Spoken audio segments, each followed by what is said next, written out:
South and the West in the post-Civil War era. Uh, in the South, there were people called the prophets of the New South, and they had certain goals that they wanted post Civil War to change their society, and in many ways to keep it the same. One of the important people of this thought process that was a guy named Henry Grady, who was the editor of the Atlanta Constitution newspaper, and some of the things that he argued for, and it was a reflection of the overall attitudes of the elites of the time, was they felt like that the South, in order to stay competitive and to move into the modern world, they would require industrialization. They would require, getting away from just growing cotton, and also in the agricultural sector to diversify the agriculture, to get away from that one crop system of the economy that really stunted the growth of the not only the Southern economy but Southern society, because they believed that economic diversity would result in a more diverse democracy, where you would have more people other than just the old traditional pre-Civil War planner elites determining policy directions and policy philosophy. So in order to get this economic growth, they tried to change. They tried to, and in many ways succeeded in industrializing with textile mills, which is the most logical, industrial endeavor probably for a society that grows nothing but cotton, or mostly just cotton, because because that's what textiles use. They use the cotton to produce cloth. Also, specifically in the mountainous areas, coal mines became important in the economy and in the workforce, and mining for iron ore to supply this demand for steel, and also lumber, of course, because as cities grew and people moved westward and buildings were built, lumber was required along with steel. Also, outside of cotton, tobacco continued to be an important product, and one of the most important companies or families, I guess, or the combination of the two, in this was the American Tobacco Company that was run by the Dukes family, who held a lot of both political and social influence in the Carolinas. Also, agriculture in the New South, there were problems. One, limited land ownership. It was not much different than pre-Civil War times, where you had, just a relative handful of very wealthy people that was the old planter elite that still owned most of the land. And they still needed people to work the land, but of course they no longer had the system of slavery. And of course you had the former slaves and other poor people in the Southern society that needed jobs, and most of them, their skill set just basically involved knowing how to farm. So you kind of had two groups of people, the landowners and the farmers, small farmers, who needed each other. So they came up with a system of sharecropping and tenant farming. Sharecropping is just basically this idea that somebody who has a whole bunch of land that needs to be farmed, they would allow, say for instance, they would set aside 100 acres of land, and they would allow somebody to come in and offer to let them farm it. So it would be their own land, they'd be working their own land, but the land would belong to somebody else. And in return for being allowed to farm that land for themselves, once the crops came in, they would owe the landowner the share of their crop, and that whatever that was left over after that share was given to the landowner, that would be their own to do with what they will, to sell it, to use it, to whatever. And in a perfect world, both sides would profit, and both sides would be able to come out of it, with a little more wealth than they went into with it. Problem is, oftentimes, in the negotiations of how much crop they would share, the sharecroppers would end up owing the landowner crop or not have enough crop to sell to pay for the tools and the seeds and all the things they needed for the next year's crop. So what would happen is, in order to, if they were short and weren't able to survive and pay for, because a sharecropper was required to do everything themselves. All a landowner was doing was giving them the land to work on. So they were required to buy the seed, to do all the labor, and to have and purchase the farming equipment. So if they needed to purchase farming equipment and they didn't have enough money, well, their only collateral that they had, the only thing they quote unquote owned, was their share of the crop. So if they were going to borrow money, they had to put that up as collateral or as a lien against the loan. And oftentimes, even they couldn't pay back that loan, so they had to take out another loan, and it became a cycle of debt. And it wasn't just the former slaves, it was black and white farmers. There were just as many, maybe, poor white farmers in the same situation as far as sharecropping. And the long-term impact of the sharecropping system was a high rate of poverty among farmers and very low education levels, because if you're a family trying to survive and get the most out of your crop, you need every single hand that you can to help, and that includes children. There wasn't really time for most poor people to send their kids to school.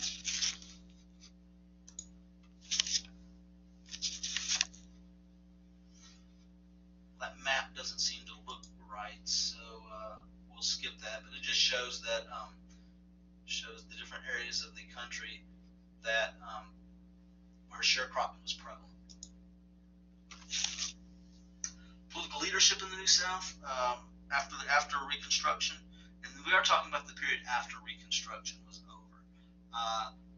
The people that took power in the South after Reconstruction were really either the same people that were in power before the Civil War or the descendants of those people. And they called themselves the Redeemers because they felt that they were going to save the South from quote-unquote Yankee dominations or Yankee influence, or maybe even more importantly, to try to counter the perception of the South put forth by the North. They wanted to make sure everybody knew that the South wasn't as bad as everybody thought it was.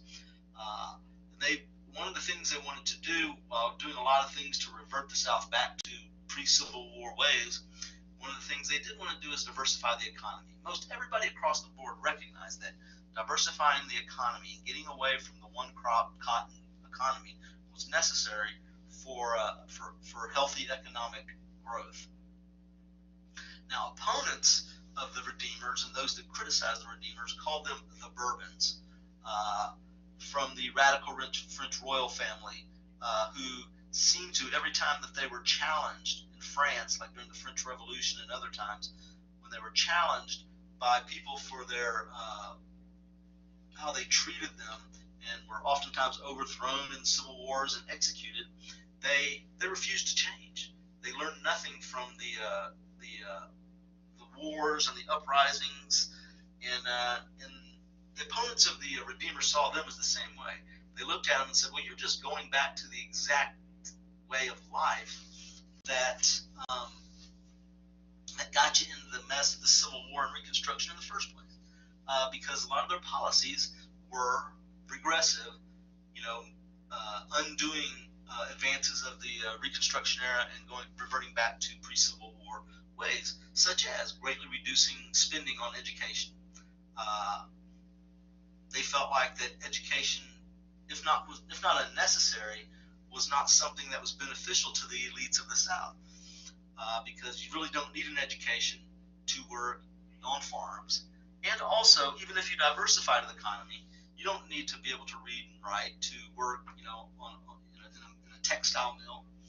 You just need to be able to follow instructions. What I tell you to do, you do it. So education wasn't a priority. Of course, another issue that they had was convict leasing. Usually, black convicts who were arrested and put in jail.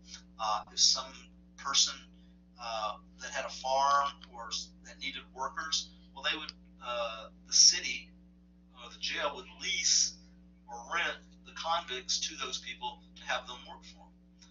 Bourbon policies also promoted white supremacy and segregation. Uh, they did allow limited black participation in politics because the law required it, but it was very limited, and it was very controlled and constrained to where they made sure that there wasn't enough participation of black citizens in the political process to uh, impact the elections.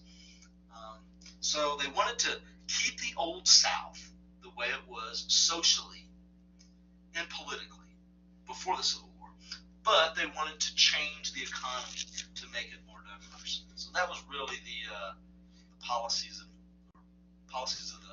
the Redeemers. Now out west, we had other things going on as well. You had immigrants moving out west, not just your traditional immigrants that were white Americans moving westward. It was a much more diverse group of people, much more egalitarian, meaning equal, and much less social rigidity, which meaning it was like there was more the social classes were much closer together and interacted a lot more. But included Mexicans, Canadians, Germans, Scandinavians, Irish, and any other group that decided it wanted to go out and make their way out west. One group specifically called the Exodusters were a group of Southern African Americans from the Deep South that decided they had enough of the Deep South and the segregation and the sharecropping, and as a group, as many as 6,000 went out and established their own communities in Kansas and thrived for a while. It was a very difficult life, but the whole goal was to become self-sufficient and self-sustaining, on their own. Now also another reason, so farming was a big reason people went out west, but another reason was mining. Major gold and silver strikes occurred in quite a few states out west. Now, once those strikes happened, floods of people came out very quickly, and there really wasn't a lot of infrastructure there to handle it. So these territories that all of a sudden went from having nobody there, and then gold was discovered, and now it's just tens of thousands of people. They had to quickly, the United States government, had to quickly establish those territories as states in order to create a functioning infrastructure and functioning governments and police forces, court systems, and all the things that any society needs. So states like California and Nevada had to become states very quickly in order to accommodate the large number of immigrants that were coming out to either look for gold and silver or work in the mines. Placer mining, which is basically an individual going out, trying to find gold, and were replaced with industrial corporate mining, with the large corporations coming out with lots of money and influence, taking over the mines, and also bringing with them new technologies and ways to get to the gold and the silver. Hydraulics were able to allow these corporations to dig much deeper shafts and reach much deeper into the land, into the mountains, and into the land to reach the gold and silver. It's a good little picture here. I think this is Exoduster town. My favorite part of this picture is the guy standing on the roof. I don't know, he's just one of those rebels that like to photobomb or something. Now, we got to remember, as all this is going on, as people are moving out west, there's been people already living out west for hundreds, if not thousands, of years, and those were the Native Americans. And so you had an inevitable conflict between those people moving out there and those already there. And even early on, with all the Mormon Trail and some of the other trails going out pre-Civil War, they recognized that the government and the Indians recognized the need to do something about all this immigration. So one of the first treaties signed and negotiated was the Fort Laramie Treaty of 1851. And the Fort Laramie Treaty basically was trying to accommodate the Native Americans because they were complaining that all these immigrants were coming through their land, heading to California and stopping and causing trouble and disrupting their lives, disrupting their hunting and all those things. So in the Fort Laramie Treaty, basically, the Indians agreed to allow the immigrants to pass through as long as they did not stop and establish permanent settlements. But like almost every other treaty negotiated and signed by the U.S. government with the Indians, the government reneged on the treaty or refused to abide by its terms. And so when the immigrants came through and began stopping and establishing their own homesteads or their own communities, the government did nothing. And so the Indians did what they felt like they had to do, which was resist and attack. And so there were multiple battles and wars that took place for decades after this. One of the most important and sad events during this time was the Sand Creek Massacre in 1864. Army Colonel John Chivington out in Colorado was charged with taking care of, quote unquote, the Indian problem, and he got the story. I'm not exactly sure the story is correct, but it's similar. If it's not correct, so don't quote me on this. But basically, he invited the tribe of Indians to come to negotiate, and as they were camping outside where the negotiation was to take place, basically they were just massacred. Men, women, old people, children, and word got back east to the city newspapers back in New York and Massachusetts, and there was an outcry by people, complaining about how these Indians were being treated. But historically, because the Indians looked different, because their culture was different and their religion was different, they were always treated as less than human, as unequals in all dealings by the U.S. government. Although there were people within the government that tried to their best to treat them fairly, as a whole, they were treated very unfairly. So resistance continued in the plains up north, in Nebraska, South Dakota, Minnesota, Wyoming, those areas. You had the Great Sioux Wars in those very states, including Montana. Of course, famously, Sitting Bull was one of the most famous and successful of those, challenging the encroachment and fighting the army. But of course, all of them would end up either surrendering or dying in the process. George Custer, of course, is famously being because of his arrogance, thinking that he was invincible, basically being massacred himself at the Battle of Little Bighorn in 1876, made for great stories back east. Now, because of their loss of land and the fact that they could see their future crumbling before their eyes, the Indians resorted to any way they could to save themselves. And one of them was that a shaman or a holy man had a vision that if the Indians did these what they would call ghost dances, that they would somehow spiritually separate themselves into something like maybe another dimension in order to escape their plight and be free once again. That kind of frightened the whites and put them even more on edge. Then you had the Battle of Wounded Knee, in South Dakota, that was really the last stand of the Native Americans, where they actually fought bravely, but it was just inevitable that the avalanche or the tsunami or whatever you want to call it of immigration from the east to the west would eventually overwhelm the Native Americans. The demise of the buffalo was the main reason that they could not fight anymore, because that was with their lifestyle, their livelihood. The buffalo was a sacred animal to them because it provided everything. It provided the hide, provided the clothing and shelter for their tents. Of course, they got their food from the meat of the buffalo and other parts of the buffalo, such as the bone and the teeth and other things were used for many purposes, for tools or for arrowheads.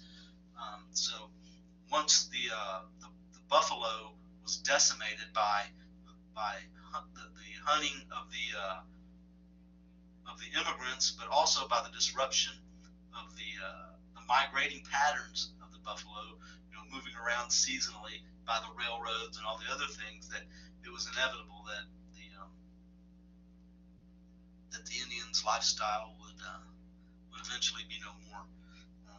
And then to put icing on the cake, if you will, the Dawes Severalty Act of 1887 was a law passed by Congress in an attempt to quote unquote Americanize the Indians by forcing them into the American education system, by forcing them on their reservations to privatize their land, whereas traditionally Indian lands had been communal lands, shared lands, and to change basically everything about the Indian culture.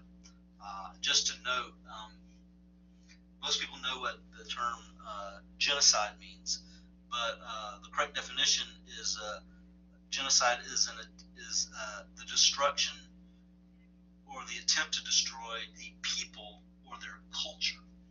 And while the U.S. government almost succeeded in destroying Indians as a people, they came very close. They were successful in destroying Indians and their culture. So we should recognize our history for what it is, and the fact that we perpetrated as a nation genocide upon the Native American people that were here prior to us.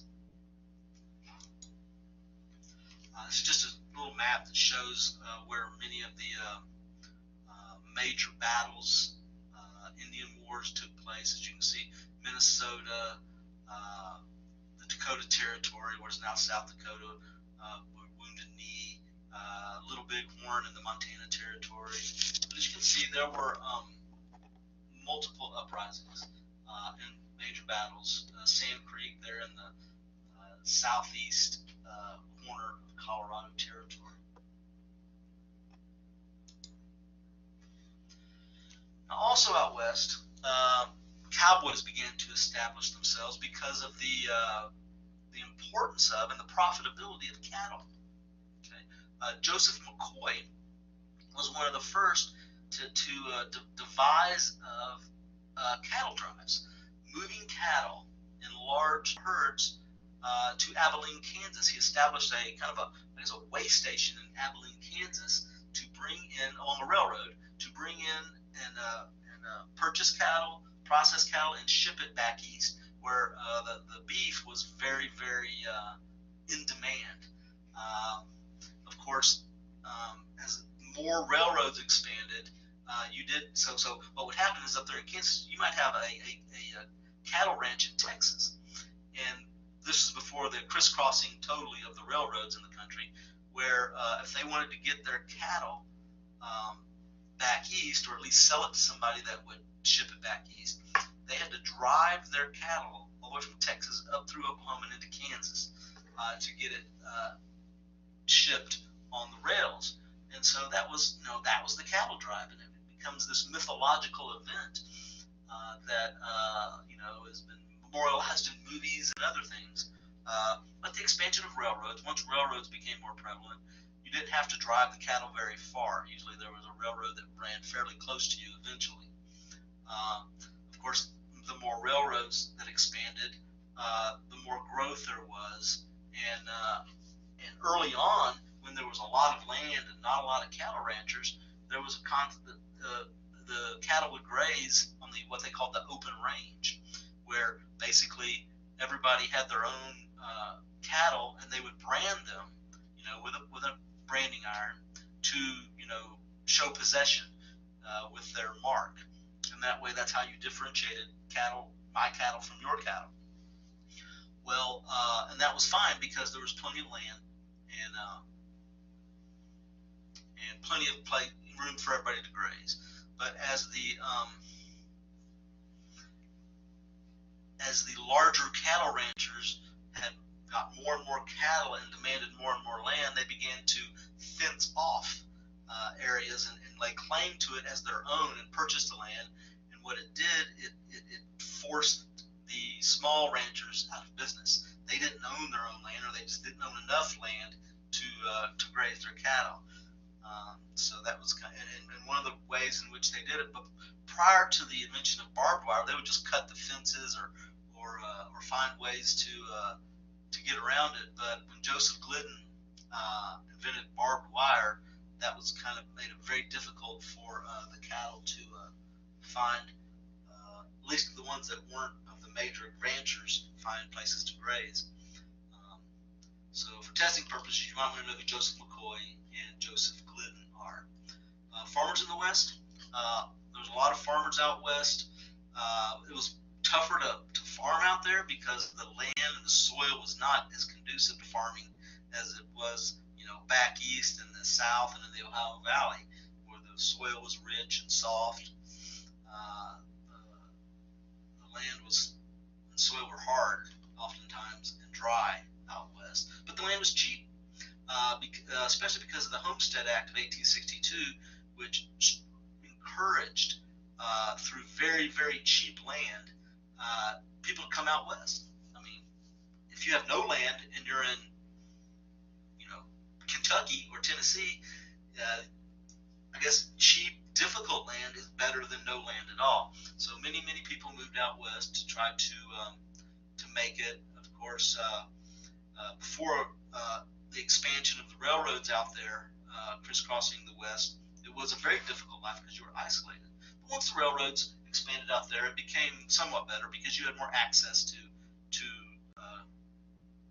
civilization, if you will, goods you needed, supplies you needed. Also, it improved plows.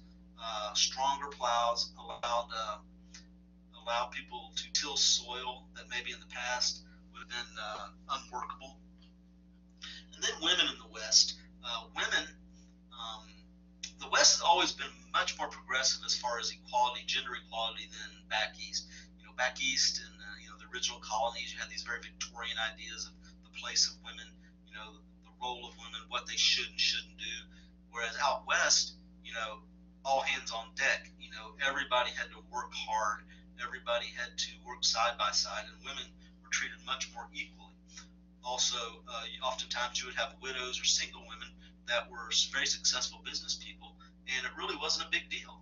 That would be a really big deal in the middle of the 1800s back east in Massachusetts or New York, but out west it was not uncommon at all for women to own hotels, restaurants, or brothels, or whatever. They were much more independent, more equality, and actually, I believe Wyoming was the very first state in the Union to allow women the right to vote, and I think that was 1869. But eventually, you will see the end of the frontier. And I think the definition of frontier is a territory or land where there is fewer than 2 people per square mile on average. So it just means a very unpopulated area. And the West was frontier for a long period of time early in our history. But by 1890, the 1890 census, which is counting everybody in the country, deemed that no further frontier existed in the continental United States. So there wasn't any place left to go. Now, there was I don't know if he's a sociologist or a historian named Frederick Jackson Turner, who gave this a lot of thought. And in 1893, he wrote and put forth his frontier thesis. And he argued that the end of the frontier was very, very important to America because it's going to be a pivotal point. Because he said, looking back from the very beginning of those people after, I guess, Columbus, that came to the shores of what is now America, they were always exploring frontiers, that they were always looking for something else, for something more, for a new challenge. And if you think about our history that we've covered through the first part and up to now, it has been a westward movement through the frontier. Of course, that frontier early on included a whole lot of Native Americans, but the point is that those that settled the colonies continuously moved westward, continuously as a society and as a people were moving out into something new, into challenging. And they did it by crossing the Appalachian Mountains into the Ohio Valley. They did it by crossing the Mississippi River into Louisiana Territory. They did it by traversing the Rocky Mountains and the Sierra Madres, and moving all the way to the Pacific coast. And so the question that Turner asked in his frontier thesis is, what now? Will we change as a people, or we will find new frontiers outside the borders of our nation?